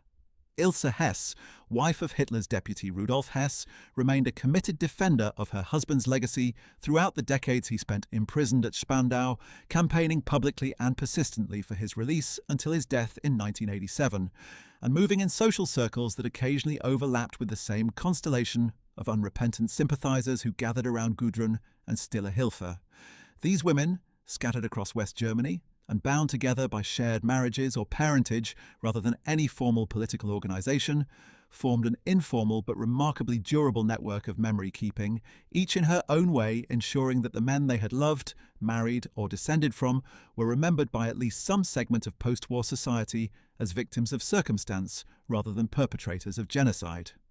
Where Ilse Hess directed her energy primarily toward a single cause, her husband's release and rehabilitation, Gudrun's efforts were broader and more diffuse, extending support across an entire generation of former SS personnel, rather than focusing on a single relative. It is worth noting how differently history has treated these women compared to their male counterparts within the same networks. Male war criminals who evaded justice, men like Barbie or Maloth, have been the subject of extensive investigative journalism, criminal prosecution, and historical scholarship specifically focused on their wartime conduct and their decades of evasion.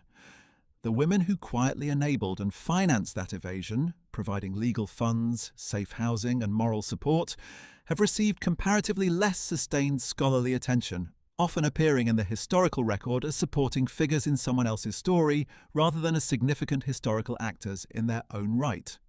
Gudrun Himmler represents something of an exception to this pattern. precisely because her surname made her impossible to overlook. But the broader phenomenon she exemplifies, women operating the logistical and emotional infrastructure that allowed male perpetrators to evade accountability, remains an under-examined dimension of how Nazi-era crimes persisted, unresolved, deep into the post-war decades. This gendered dimension of Gudrun's role also explains something important about why she proved so much harder to prosecute or even meaningfully sanction than the men she supported.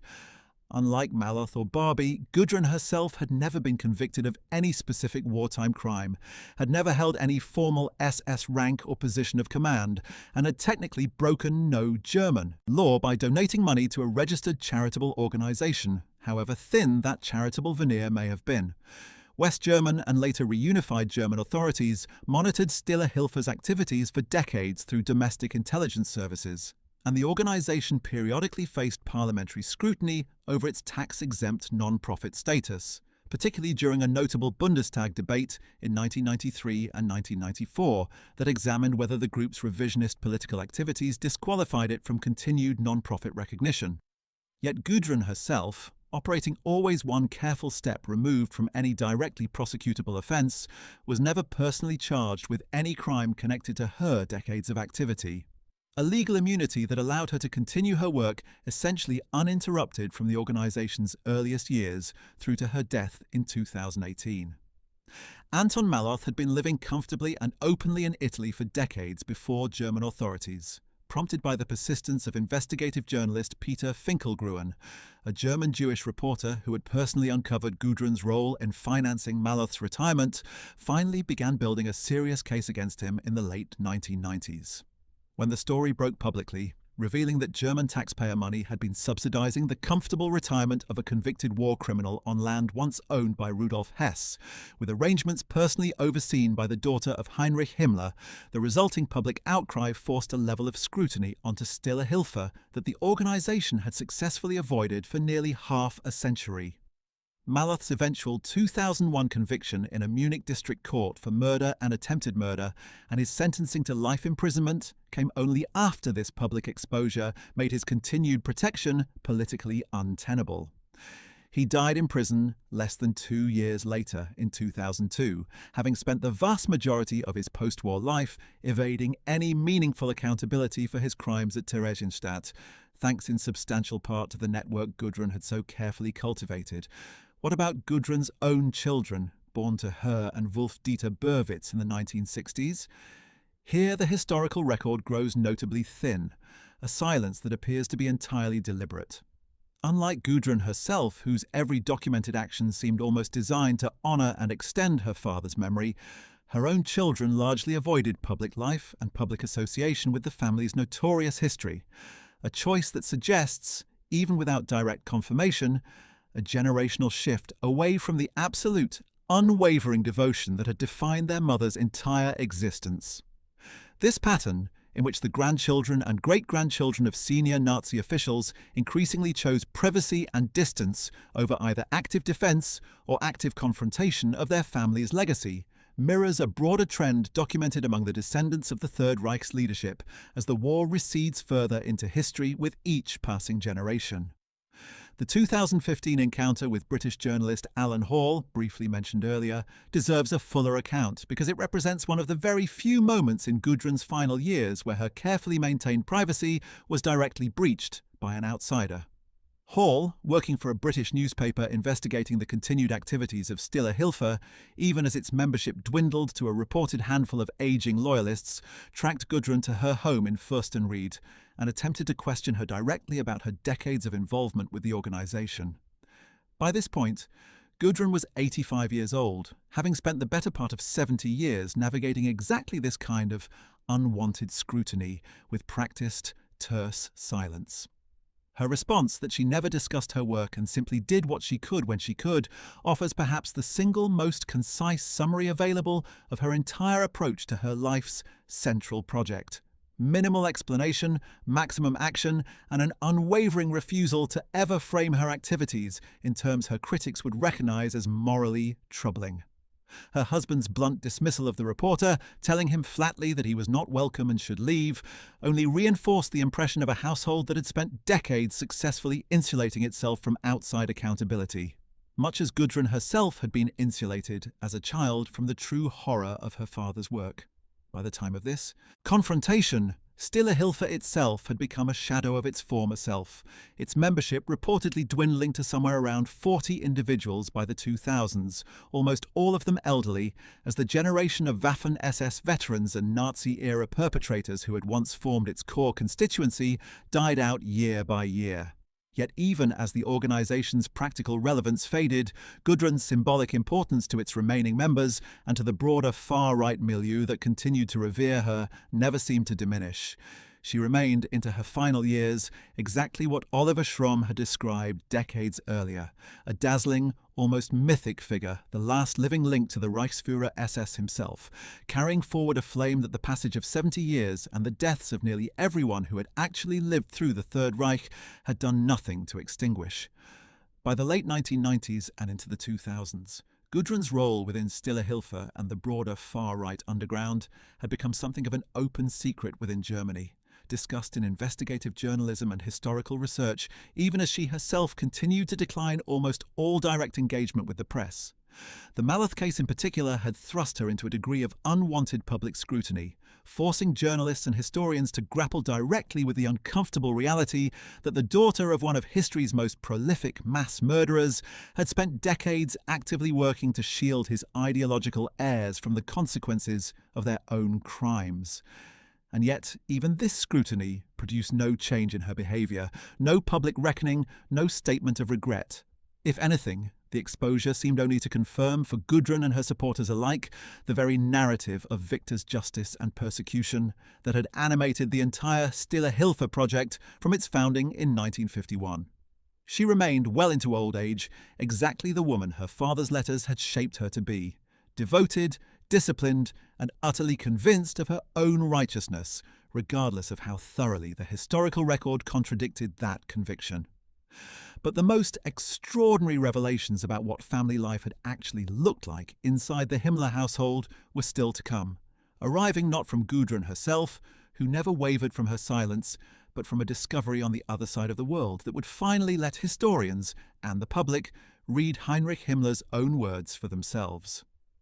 In the chaos of the American occupation of the former Himmler family properties in 1945, a substantial cache of personal papers, letters, diaries, and photographs belonging to Heinrich Himmler had been taken by American soldiers who occupied the family home. Decades later, these documents found their way into the hands of an Israeli collector named Chaim Rosenthal, who purchased them from a former adjutant to General Karl Wolff, Himmler's own liaison officer to Hitler. For more than 40 years, this extraordinary collection sat largely untouched, kept under Rosenthal's bed, its full significance unrecognized even by the man who possessed it. It was only when Rosenthal's son urged his father to finally hand the collection over to someone capable of doing something meaningful with it that the papers began their journey toward public light, eventually reaching a professor at Tel Aviv University who recognized their historical importance and connected the collection with Israeli documentary filmmaker Vanessa Lapper, herself the grandchild of 4 Holocaust survivors. What Lapper found when she finally opened that collection in 2006 was nothing short of a historian's and a viewer's revelation. Thousands of pages of Heinrich Himmler's most intimate, unguarded correspondence, alongside diaries kept by his wife Margarete and his daughter Gudrun, material that had never been seen by scholars, journalists, or the public in the 60 years since the war's end. Lapper described her own reaction to encountering these documents in terms of profound discomfort, comparing the experience to peering into someone else's private love letters, an act she found uncomfortable even setting aside the identity of the author. But discomfort gave way to a deeper and more unsettling project, trying to understand how a man capable of discussing his children's schooling and the management of his garden with such ordinary domestic warmth could, in the very same letters, in the very same weeks, be directing the operational machinery of mass extermination. Was Himmler, Lapper wondered, attempting some kind of psychological split, consciously walling off his domestic identity from his professional one? Or was the horrifying truth simpler, that he genuinely saw no contradiction at all, that the loving father and the architect of genocide were, in his own mind, simply two facets of the same disciplined, dutiful man. The material Lapper uncovered went on to form the basis of her acclaimed 2014 documentary Der Anstandige, released in English-language markets as The Decent One, a title drawn with bitter irony from Himmler's own favourite self-description, and from the very words he had once written to his daughter about the importance of always being decent, courageous, and kind-hearted. The film, constructed entirely from the family's own letters, diaries, and home photographs, read aloud over a carefully assembled collage of private, non-propaganda footage from the era, premiered at the 2014 Berlinale Film Festival to significant critical attention, offering audiences an unprecedented, unmediated glimpse into the domestic world that had shaped Gudrun Himmler's childhood. For the first time, the public could read Himmler's own words to his daughter, not filtered through historical summary or second-hand testimony, but exactly as he had written them. The discussions of gardening, the anxious notes about her health, the stern moral instruction, and underneath it all, the unmistakable, uncomfortable evidence of genuine paternal affection from a man who spent his days organizing the murder of millions. Around the same time, Heinrich Himmler's own great-niece, Katrin Himmler, granddaughter of his younger brother Ernst, was conducting her own parallel reckoning with the family's history. Katrin had grown up being told that her grandfather had no real interest in politics, only to discover through her own research that Ernst had in fact been an enthusiastic, committed Nazi who joined the party in 1931 and served as an SS officer before being killed in the fighting for Berlin in May of 1945. Katrin's investigation, which she pursued in part so that her own son would grow up with a full and honest understanding of his family's history rather than the comfortable evasions she herself had been raised on, culminated in her 2005 book Die Brüder Himmler, published in English as The Himmler Brothers, A German Family History. Nearly a decade later, working alongside historian Michael Weilt, Katrin published a second volume in 2014, Himmler Private, Brief eines Massenmörders, or Himmler Private, Letters of a Mass Murderer, which incorporated newly discovered letters from Heinrich to Margaret, spanning the years 1927 to 1933 and 1940 to 1945, supplemented by additional letters and diary material from both Margarete and Gudrun herself. Katrin Himmler's choice to publish this material, transparently and with full scholarly context, stands in the starkest possible contrast to her cousin Gudrun's lifelong commitment to silence and denial. Where Gudrun spent 7 decades protecting her father's reputation and the men who had served under him, Katrin spent years actively excavating and publishing the documentary evidence of her own family's guilt, a choice she has described as personally difficult but morally necessary, undertaken precisely so the next generation would not be left, as she put it, standing unknowingly in the shadow their relatives had cast. What did these newly public documents actually reveal about Gudrun specifically, beyond what had already trickled out through earlier biographical accounts? They confirmed, with documentary precision, the broad outlines that historians like Stefan Lebert had already sketched in his earlier book, My Father's Keeper, a childhood saturated with paternal attention and affection, entirely insulated from any honest reckoning with what that affection coexisted alongside. But the raw materials themselves, read in their original, unfiltered form, carried an emotional weight that second-hand summary could never quite capture. There is something uniquely chilling about reading in Heinrich Himmler's own handwriting, his instruction to his 12-year-old daughter that one must always be decent, courageous, and kind-hearted, knowing with absolute historical certainty that the same hand had signed off on orders contributing to the deaths of millions. The documentary evidence did not just confirm the broad shape of Gudrun's childhood. It made that childhood, and the horrifying contradiction at its centre, impossible to look away from.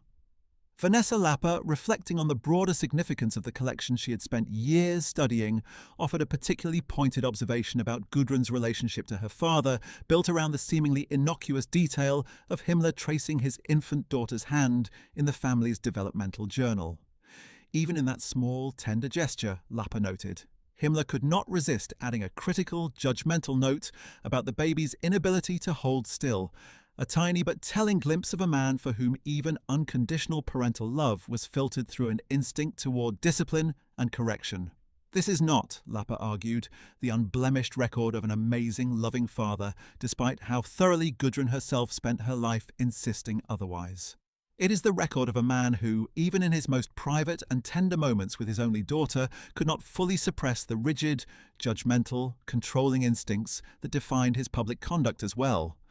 The warmth was real, in other words, but so was the underlying current of perfectionism and control that historians have long identified as central to Himmler's psychological makeup, the same instinct for order, discipline and hierarchy that he applied with such devastating consequences to his vision of racial purity and his administration of the SS. By the time these revelations reached a global audience through Lapper's documentary and Katrin Himmler's published volumes, Gudrun herself was approaching the final years of her long life.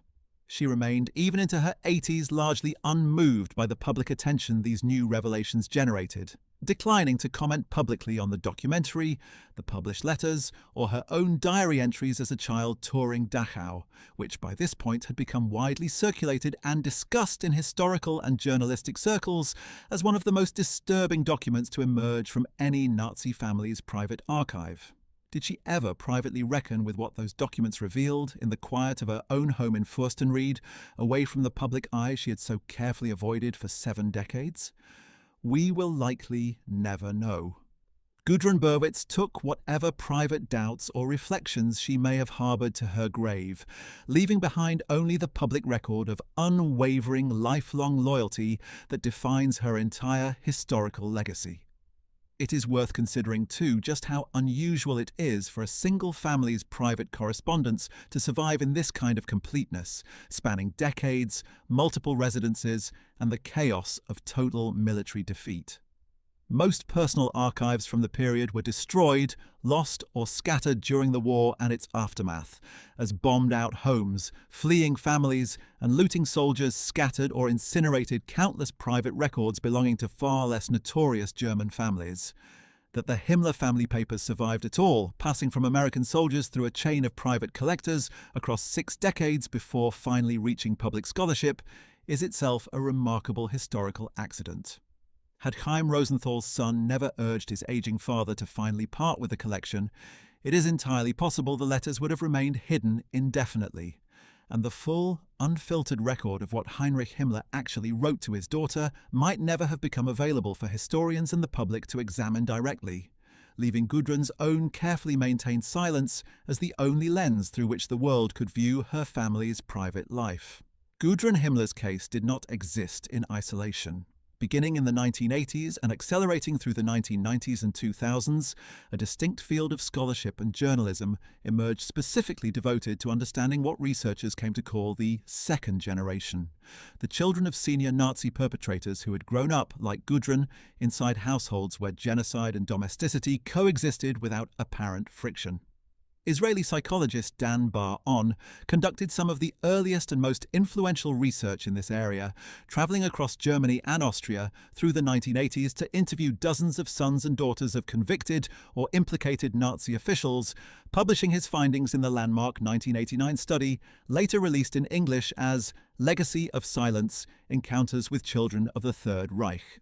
Bar-On's research identified recurring psychological patterns among his subjects: a pervasive culture of silence within perpetrator families, in which children were rarely, if ever, given an honest account of their parents' wartime conduct, and a spectrum of adult responses ranging from total denial and continued ideological loyalty on one end, to profound guilt, shame, and active rejection of the family legacy on the other, with most subjects falling somewhere in the murky middle, neither fully reckoning with nor fully denying what their parents had done.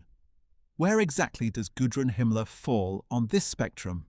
By Bar-On's own framework, she represents one of the clearest and most extreme examples of the denial pole, a category the psychologist found relatively rare even among his sample of perpetrators' children, most of whom, even when they avoided public confrontation with their family's history, harboured at least some private doubt, some quiet acknowledgement that something had gone terribly wrong. Gudrun's case appears to lack even this private ambivalence. Or if it existed, she successfully concealed it across 7 decades of public life with a consistency that even dedicated researchers found remarkable. This is part of what makes her such a frequently cited case study in the broader literature on perpetrator families. she represents something close to a pure type, an almost laboratory-clean example of total, unwavering identification with a genocidal parent, sustained well past any plausible claim of childhood ignorance or naivety. The 2011 documentary My Family, the Nazis and I, directed by Israeli filmmaker Chanoch Ze'evi and released internationally under the title Hitler's Children, brought several of these second-generation figures together on screen for the first time, including Gudrun Himmler, Nicholas Frank, and other descendants of senior Nazi officials, creating a kind of comparative portrait of how differently the children and grandchildren of perpetrators had processed their inherited legacies.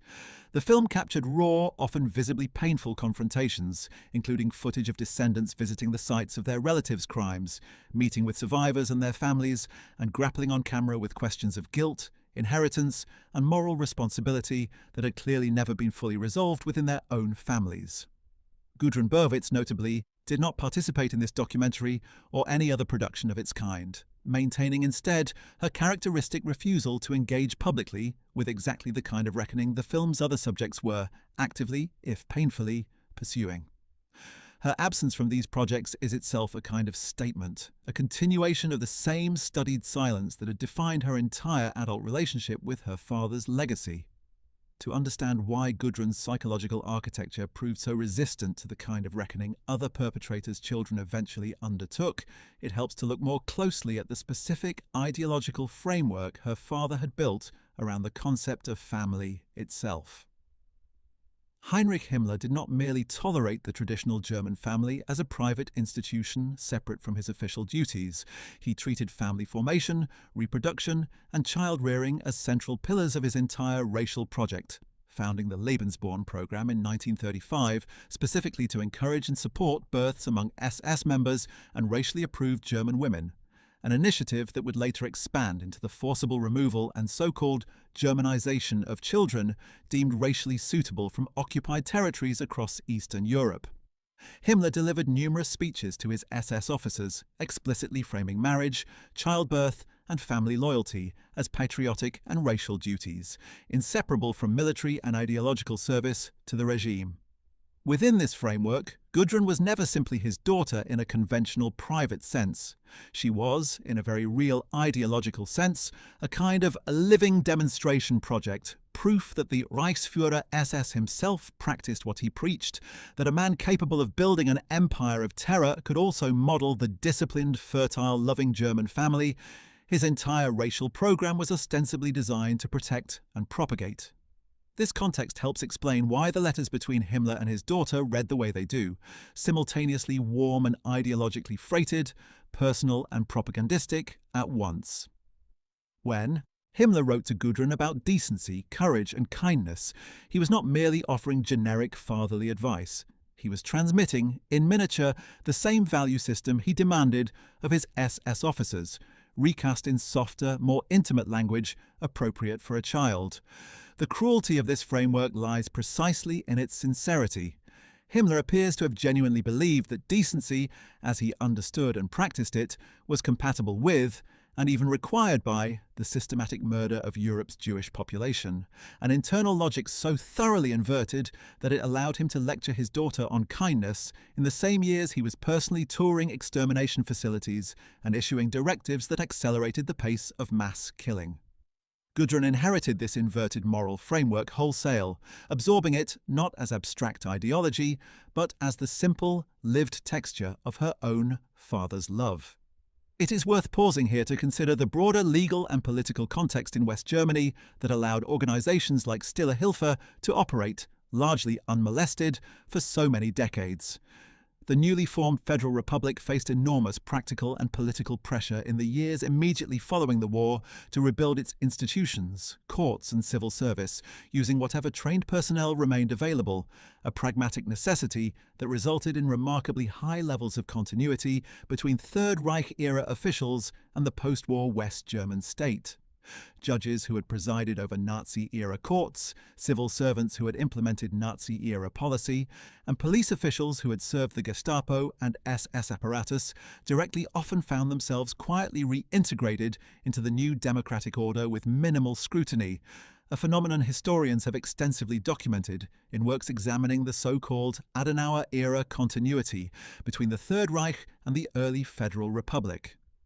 This broader culture of institutional leniency created fertile ground for organizations like Stille Hilfe to operate, since many of the judges, prosecutors, and government officials they might otherwise have expected to oppose them shared, to varying degrees, a similar reluctance to aggressively pursue accountability for wartime conduct.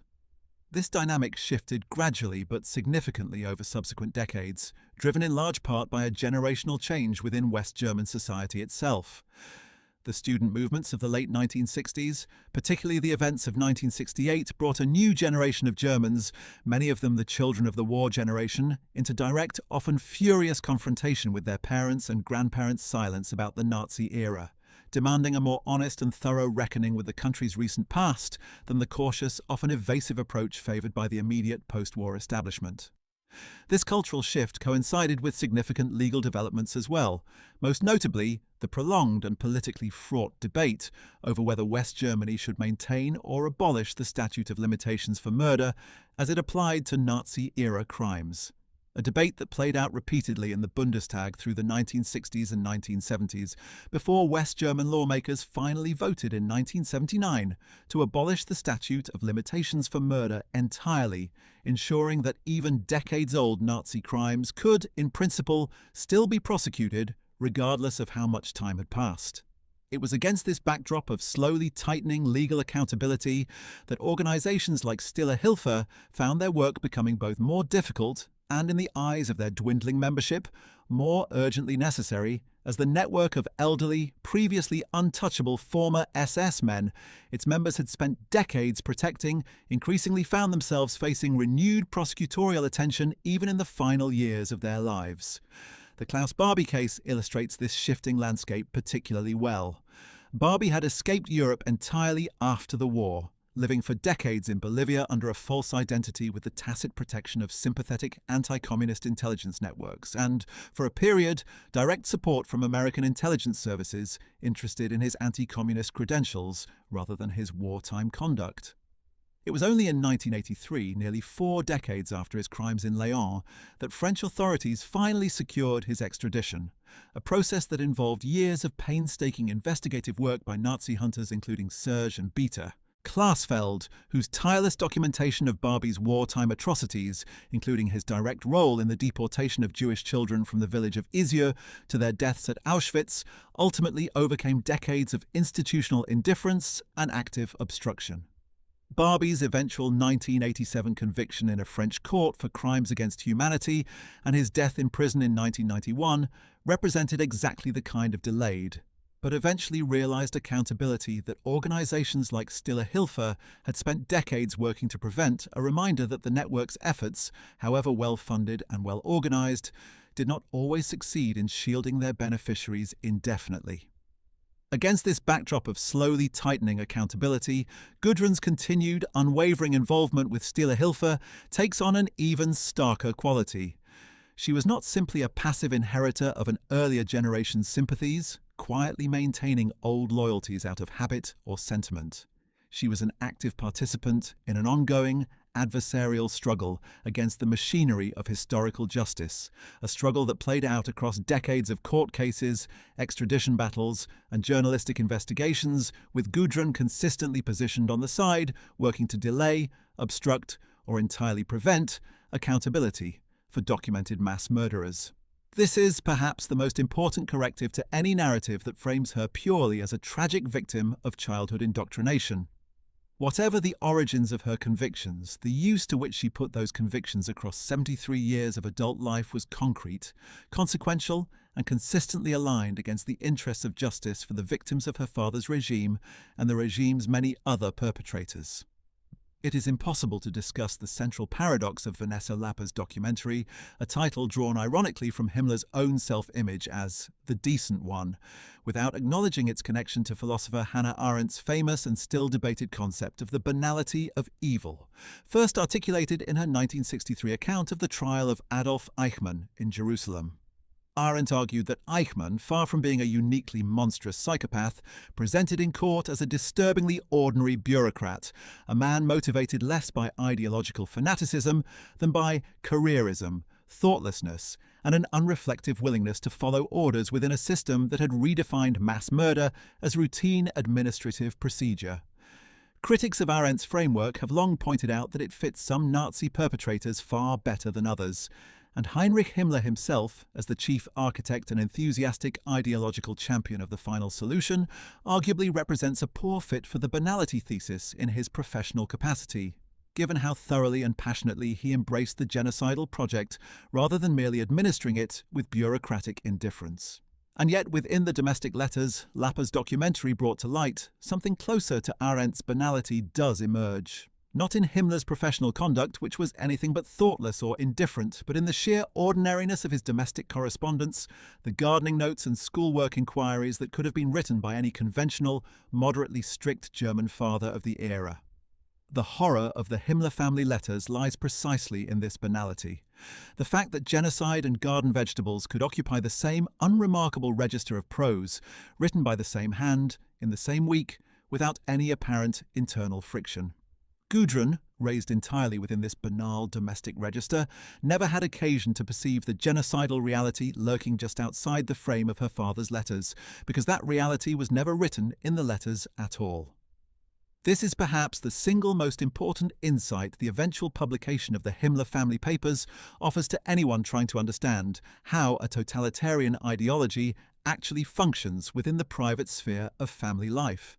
It does not typically announce itself through explicit doctrine delivered to children in carefully staged ideological lessons, though such lessons certainly existed within the broader apparatus of Hitler Youth organizations and Nazi-controlled schooling.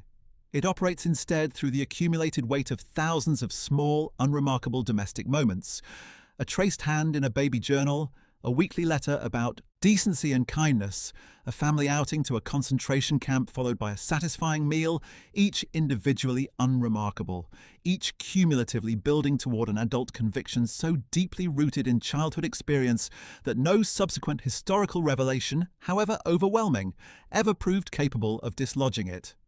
Gudrun Berwitz died on the 24th of May 2018 at her home near Munich at the age of 88, just one day after the 73rd anniversary of her father's suicide in British custody. Her death was first reported by the German newspaper Bild, which also confirmed publicly, for the first time, the details of her brief tenure at the BND decades earlier, information the intelligence agency's official policy had kept confidential until her death rendered the customary discretion no longer applicable. Tributes and obituaries that followed across the German and international press uniformly emphasized the same central theme that had defined her entire adult life: her unbroken, unrepentant loyalty to her father's memory and her decades of quiet, consequential support for the network of unrepentant SS veterans and convicted war criminals who had come to revere her as the closest living link to the Reichsfuhrer-SS himself. How should history ultimately judge a woman like Gudrun Himmler? It is tempting, and in many ways entirely understandable, to view her primarily through the lens of her childhood as a victim of circumstance, a girl groomed from birth by one of history's most accomplished propagandists and manipulators, denied any honest information about the true nature of her father's work, and conditioned by an entire totalitarian state apparatus to see monstrous crimes as noble service. There is genuine truth in this framing. No 12-year-old child chooses the family she is born into, and no child should be held morally responsible for crimes committed by a parent before that child has the capacity for independent moral judgment. But Gudrun Himmler did not remain a child. She lived for 73 years after her father's death, decades during which the historical record of his crimes became not just available, but overwhelming, decades during which she had every opportunity that figures like her own cousin Katrin Himmler or Nicholas Frank or countless other children and grandchildren of senior Nazi officials seized in order to confront, document, and ultimately reject their family's legacy. Gudrun chose differently, deliberately and consistently across the entire span of her adult life. She did not merely fail to reckon with her father's crimes, she actively, materially worked to shield his ideological successors from accountability, lending her name, her presence, and her tireless quiet labor to an organization explicitly dedicated to protecting convicted and accused war criminals from facing justice.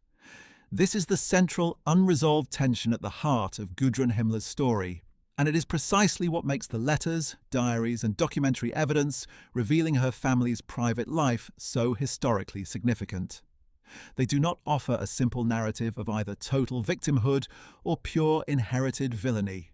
They show us, in granular, uncomfortable detail, exactly how a totalitarian ideology embeds itself within the most intimate structures of family life. How genuine paternal love and genocidal ideology can coexist within the same household, the same letters, sometimes even the same sentence, and how a child raised entirely within that compartmentalized world can grow into an adult who spends 7 decades defending the indefensible. Not out of ignorance, but out of a loyalty so deeply rooted in childhood that no amount of subsequent evidence ever proved capable of dislodging it. There is a broader lesson here as well, one that extends well beyond the specific, troubling case of Gudrun Himmler. Her story forces us to confront an uncomfortable truth about how ideology actually functions within families, not as an abstract set of political beliefs absorbed through speeches and propaganda alone, but as something woven into the most intimate, ordinary fabric of daily life: a father's handwriting on a birthday card, a hand traced in a baby journal, a weekly letter discussing schoolwork and gardening. These are the mechanisms through which conviction actually takes root in a child's mind, far more durable and far harder to dislodge than any public speech or official curriculum could ever be. Gudrun Himmler was not radicalized by a rally or a pamphlet. She was raised gently and consistently inside a home that happened to be run by one of history's great architects of genocide, and the love she felt there, however genuine, became inseparable from the loyalty that would define and arguably ruin the entire remainder of her life. It is a sobering reminder that the work of teaching children genuine decency requires far more than words on a page. It requires that the adults around them actually live by the values they preach, something Heinrich Himmler, for all his letters about kindness and courage, never once managed to do. That perhaps is the simplest and most damning truth this entire story leaves us with. What does Gudrun Himmler's life ultimately teach us about the long shadow cast by the Third Reich? A shadow that, as her story makes painfully clear, never fully receded with the war's end in 1945, but instead persisted, generation after generation, through networks like Stille Hilfe and through the quiet, determined loyalty of people like the Reichsfuhrer-SS's only daughter. Perhaps the most unsettling lesson is simply this: that the work of confronting and reckoning with historical atrocity is never finished, never automatic, and never guaranteed simply by the passage of time. It requires active, deliberate choice, generation after generation, the kind of choice Gudrun Himmler made when she sat down to research her own family's complicity, and the kind of choice Gudrun Himmler, given 7 decades and every opportunity to make it, chose instead to refuse. Right up until the day she died, still wearing her father's swastika brooch, still defending his good name, still insisting, against all the documented horror of the historical record, that the man who built the machinery of the Holocaust had simply been a decent, courageous, kind-hearted father who loved his daughter very much. It is a refusal that, in the end, tells us as much about the durability of inherited belief as anything else found anywhere in the broader historical record of the Third Reich itself. And in that sense, her story is not just history. It is, quite simply, a warning we would do well to remember. Well, that's it. We hope you found this deep dive into Gudrun Himmler's life and the revelations about her family's private world as fascinating and as unsettling as we did. If you enjoyed this video, make sure to check out our video on what happened to the wives of Nazi leaders after World War II, where we explore the post-war fates of women like Ilse Hess and Emmy Goring, and our video on what happened to the children of Nazi leaders after World War II, which covers several other remarkable and disturbing stories of inherited legacy and denial. Don't forget to like this video, subscribe to our channel, and hit the notification bell so you never miss our deep dives into the hidden corners of World War II history. Thanks so much for watching, and we'll see you in the next one.